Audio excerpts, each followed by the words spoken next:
नमस्कार, मैं हूं अंशिता। तो हिंदू धर्म का चोला ओढ़कर घूमने वालों को अब नया काम मिल गया है। आप जानते हैं वो नया काम क्या है? वैसे तो आप लोग खुद ही समझदार हैं, लेकिन फिर भी हम बता देते हैं। तो इन लोगों का नया निशाना है अब ज्ञानवापी। राम मंदिर अभी पूरा भी नहीं हुआ कि इनकी नजरें अब ज्ञानवापी पर टिक गई हैं। और सुनिए, ये यही नहीं रुकेंगे। ज्ञानवापी के बाद इनका अगला निशाना होगा शाही ईदगाह। और ये बात खुद करणी सेना वालों ने कह दी है। यकीन नहीं आता तो सुन लीजिए। काशी के अंदर अभी जो कोर्ट का निर्णय है उससे स्पष्ट हो गया है कि वहां पर भी पूजा प्रारंभ होगी, तो वहां भी ढांचा अवैध बना हुआ। हम स्पष्ट तौर पे कह चुके हैं, करणी सेना हर अर्थ में इन गुम्बदों को इन दोनों जगहों पर नहीं रहने देगी। जिसको बुरा लगता और लग जाए, हमें इस मामले में जो करना पड़ेगा हम करेंगे।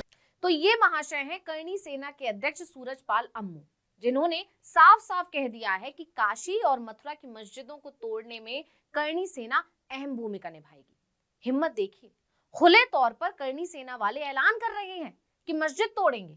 ये वीडियो अब तेजी से वायरल हो रहा है और लोग इस पर अलग अलग प्रतिक्रिया दे रहे हैं कि क्या ये बयान भड़काऊ भाषण की श्रेणी में नहीं आएगा?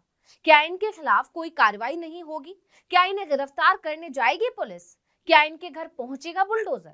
जब ये ढांचे बने थे उस समय न संविधान था न कानून था, मुगलाए काम कर गए। परंतु आज जिन हमारे देवी देवताओं के, भगवानों के, श्री कृष्ण जन्मभूमि में हो, काशी में हो, वहां पर जो ये ढांचे खड़े हुए हैं, ये हमें नाकाबिले बर्दाश्त है। हम इनको बर्दाश्त नहीं करेंगे।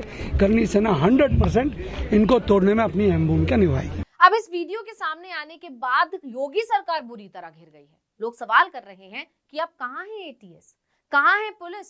क्या हुआ कानून सिर्फ मुसलमानों के लिए है? गुस्साए लोगों का तो ये भी कहना है कि भगवा आतंकवादी लोगों को तो खुद सिस्टम सपोर्ट करता है आतंकवाद फैलाने के लिए। एक खास समुदाय को निशाना बनाने वाले लोगों के ऊपर ना तो यूपीए लगेगा, ना एनएसए, ना ही पुलिस कुछ करती है, बल्कि पुलिस तो उल्टा खुद इनको सपोर्ट करती है। यानी बीजेपी सरकार की खूब फजीहत हो रही है। दरअसल ये वीडियो यूपी के अलीगढ़ का बताया जा रहा है। हालांकि आर्टिकल 19 इस वीडियो को लेकर कोई दावा तो नहीं करता है, लेकिन जानकारों का कहना है ये वीडियो इस बात का सबूत है कि लोकसभा चुनाव नजदीक आते आते एक खास समुदाय को भड़काने और बरगलाने की कोशिश तेज कर दी गई है। हम उत्तर प्रदेश में मुख्यमंत्री योगी जी से अनुरोध कर रहे हैं कि अलीगढ़ का नाम तुरंत प्रभाव से प्रशासनिक दृष्टि से अपना जो कैबिनेट का प्रस्ताव पास करके एक तो इसका नाम अलीगढ़ का नाम बदल के हरिगढ़ रखा। एक बात, नुमाइश के अंदर छेड़खानियां बहुत अधिक मात्रा में हो रही हैं, उसके लिए भी हमने कहा है कि करणी सेना अपना वहाँ कैंप लगाएगी।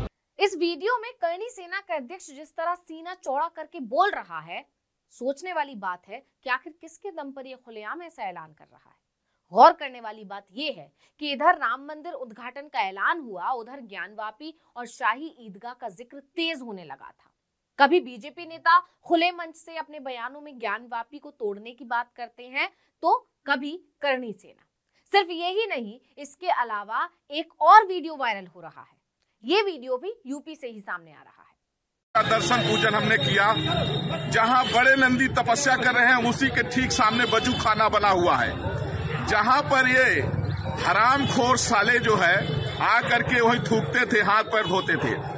और पता लगने के बाद भी इन हरामखोरों को कोई उसको जो है तो फब्बारा बता रहा है, कोई कुछ बता रहा है। मैं जगत गुरु परमहंस से आचार्य बता रहा हूं, आज के बाद से अगर इसको कोई मस्जिद कहा तो इतनी खाल खींचेंगे कि भूसा भरने की जगह नहीं रहेगी। तो वीडियो में सुना जा सकता है कि कैसे भगवा कपड़े पहने ये बाबा मुस्लिम समुदाय को खुली चुनौती दे रहा है, लेकिन इसे भड़काऊ भाषण नहीं माना जाएगा, ना ही इनके खिलाफ कोई कार्रवाई होगी।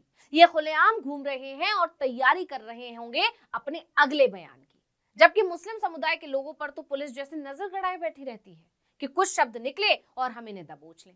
बुलडोजर घर पहुंचा देते हैं। ज्यादा पुराना मामला नहीं है, 31 जनवरी का ही है। मौलाना पर आरोप लगा था कि उन्होंने जूनागढ़ में एक कार्यक्रम के दौरान भड़काऊ भाषण दिया था, जबकि उन्होंने सिर्फ एक कविता की थी। उसके शब्द थे, कुछ देर की खामोशी है, फिर शोर आएगा, आज कुत्तों का वक्त है, कल हमारा दौर आएगा। लेकिन कट्टरपंथी संगठनों की भावनाएं आहत हो गई और वो पहुंच गए मामला दर्ज करवाने। नतीजा, मौलाना और स्थानीय आयोजकों मोहम्मद यूसुफ मलिक और अजीम हबीब ओडेदरा के खिलाफ धारा 153 ए, 188, 114 के तहत मामला दर्ज कर लिया गया। मामला दर्ज होने के अगले ही दिन देर रात गुजरात एटीएस की टीम मौलाना के घर को भी घेर लेती है। 40 से ज्यादा जवान और अफसर मौलाना को गिरफ्तार करने पहुंचते हैं। एटीएस की टीम मौलाना को हिरासत में लेकर घाटकोपर पुलिस थाने ले भी आई। यानी बिल्कुल भी समय जाया नहीं किया गया। अब फर्क को समझिए, मौलाना ने सिर्फ कविता गाई थी, उन्होंने नाम भी नहीं लिया था और कट्टरपंथियों ने खुद ही मान लिया कि मौलाना का इशारा उनकी तरफ था और पहुंच गए पुलिस में। लेकिन यहाँ तो ये बाबा जी जो अपना नाम जगत गुरु परमहंस आचार्य बता रहे हैं, खुलेआम मुस्लिम समुदाय को धमका रहे हैं। सिर्फ धमका ही नहीं रहे हैं, खुले तौर पर गालियां दे रहे हैं, अभद्र भाषा का इस्तेमाल कर रहे हैं, लेकिन इनके खिलाफ कोई एक्शन नहीं लिया जा रहा है। इन हरामखोरों को यह नहीं पता है कि नूपुर शर्मा ने वो बात कही जो इनके हदीस में, इनके ग्रंथ में लिखा है। तो पूरा न जाना कितने आतंकवादियों में मर्चा लग गया। और जो सनातनियों का केंद्र है, ये हरामखोर यहाँ आके नमाज पढ़ते हैं। मैं जगत गुरु परमहंस आचार्य बोल रहा हूँ कि औकात में रहो। अगर आज विश्वेश्वर का अपमान हुआ तो तुम्हारी नस्लें जो है गायब हो जाएंगी। मैं बाबा विश्वनाथ की नगरी से ये घोषणा कर रहा हूँ, जिनको मिर्चा लगे वो घर वापसी कर लेना। हर हर महादेव। सब छोड़िए, राम मंदिर उद्घाटन से कुछ दिन पहले ही बीजेपी विधायक टी राजा ने खुले मंच से चेतावनी दे दी थी कि अब बनारस की ज्ञानवापी टूटने वाली है। उन्होंने खुले मंच से ऐलान किया था कि ज्ञानवापी को हम तोड़ने वाले हैं, शाही ईदगाह का अंजाम भी वही होने वाला है। हम लोग कहते थे कि रामलला तो एक झांकी है, अब हमारे राम जी लला तो बैठ गए अयोध्या में, अब और दूसरे टारगेट पे हमें काम करना है मेरे भाइयों। अब मथुरा में भी जो कलंक लगा हुआ है, जो इल्लीगल जो ढांचा बना हुआ है ज्ञानवापी का, वो भी टूटने वाला है मेरे मित्रों। उनके पूरे भाषण में हिंदू मुस्लिम लव जिहाद, गौ माता या मंदिर मस्जिद के अलावा कुछ नहीं था। टी राजा ने खुले मंच से नफरती भाषण देते हुए विशेष समुदाय के खिलाफ खूब जहर उगला था, लेकिन इसे किसी ने भड़काऊ भाषण की श्रेणी में नहीं रखा। ना ही इनके खिलाफ कोई मामला दर्ज हुआ और पुलिस या एटीएस का तो कहीं नाम ही नहीं आया। कमीशन खोरी आरोप में फंसे बीजेपी के नेता ईश्वरप्पा ने भी यही राग अलापा था और अब करणी सेना और जगत गुरु ने भी ज्ञानवापी और शाही ईदगाह का जिक्र करके मुस्लिम समुदाय को निशाना बनाया है। ऐसे में जानकारों का दावा है कि यह सब सिर्फ लोकसभा चुनाव के लिए एक सोची समझी रणनीति के तहत किया जा रहा है। यानी इस बार के चुनाव में मथुरा काशी बाकी है का नारा खूब जोर शोर से उछलने वाला है, जिसकी शुरुआत भी हो चुकी है। खैर, इससे बीजेपी को फायदा मिलेगा या नहीं, ये बता पाना तो अभी मुश्किल है, लेकिन ये साफ है कि इस बार भी चुनाव हिंदू बनाम मुस्लिम ही होने वाला है। अब लोग तंज कस रहे हैं कि हिंदू मुस्लिम करके बीजेपी महंगाई, बेरोजगारी, गरीबी जैसे अहम मुद्दों से ध्यान भटकाने में सफल हो जाएगी।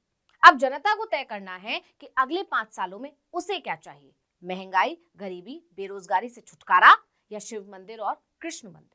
तो इस वीडियो में इतना ही। आपसे अनुरोध है, यूट्यूब पर हमारे चैनल आर्टिकल 19 इंडिया को सब्सक्राइब कीजिए, फेसबुक पर लाइक कीजिए, कमेंट करके बताइए आपको हमारा ये वीडियो कैसा लगा।